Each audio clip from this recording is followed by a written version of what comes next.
What is up? Welcome back to my channel. My name is Holly Wolf and you're watching Wolf of the Wild. So, how's it going? We are here at my infamous pyramid triangle planter. I built this guy myself. It was a little bit of a nightmare, but we got through it.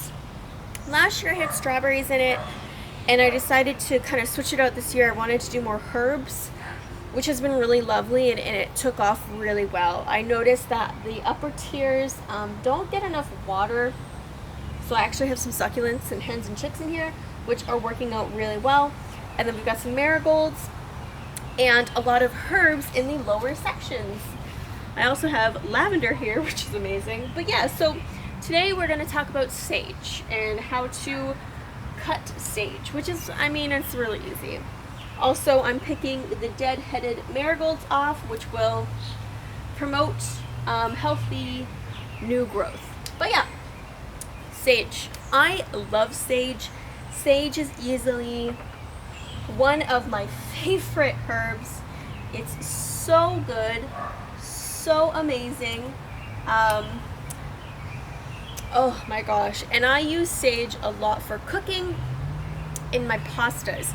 I am vegetarian, and I don't eat any butter, I don't cook with milk or any dairy like that. So I make a really awesome vegan linguine pasta, and I use sage that I cook down in Earth Balance, which is a vegan butter substitute, with some sauteed onions and tomatoes, salt and pepper, and then sage cooked in the butter substitute, Earth Balance, and it's absolutely amazing. Obviously, it's gonna be richer if you use real butter, but me personally, I don't.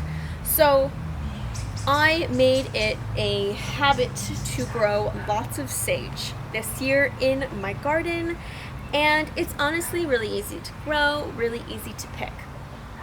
What you can do is, and I'll show you a close-up in a second, but you can cut a good stalk of the sage plant, and it will open up the rest of the plant to kind of be just to grow. Lol. So what I'm gonna do is I'm gonna cut a few big pieces of sage, okay, which we can use. And sage is also really good for burning, okay, which is really awesome and cool. So I'll scoot you guys in closer in a second, but you can actually see, oh my god, that there's so many new little baby sages coming up that want to grow. And a lot of the times, especially with things like sage, a lot of your veggies too, you know, your bush beans, your beans, your squashes, your cucumber, everything like that, the more you pick, the more you're gonna get, because it knows that it can't put energy there anymore, and it's gonna create more food for you. So pick your herbs often, cut them back, allow them to be bushier, open up air so the quality getting through the plant is better. And yeah, it'll also bush it out more to fill up your space. Well, there comes the sun. Oh my gosh. Which is amazing. So, once I'm done cutting this, I'll kind of bring you in closer so you can see.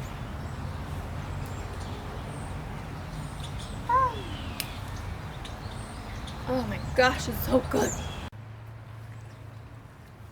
What you can also do is cut a lot of these big leaves off individually, especially if you have sage varieties that are these kind of bigger, silvery, they're not silver, but it's considered like silvery sage. And you can also cut individuals off along with the big stemmed pieces. And I don't know if you can see, but look, you see all these little babies in here that will now be able to grow nice and big. Sage is also a really powerful herb, so you definitely don't need a lot of it when you're cooking. but it's used for so many things. It's really awesome. And just like any vegetable, and just like any herb, if you want to dry it out, all you gotta do is hang it up in a nice cool place, outside of sunlight, so like no sun or anything like that, and it'll really help. All right, so there we go. I'm also taking out any, here, this guy's a little browning, so we'll just take him off and throw him on the ground. Kind of trim away any of the guys that don't look so good. Maybe they got just a bit too much soil. Awesome. So now all these new guys will be able to grow and get big just like those other guys did. Awesome. Oh, it smells amazing. Sage can also get a little woody, like the stems, if you do leave them, which is totally okay and totally fine.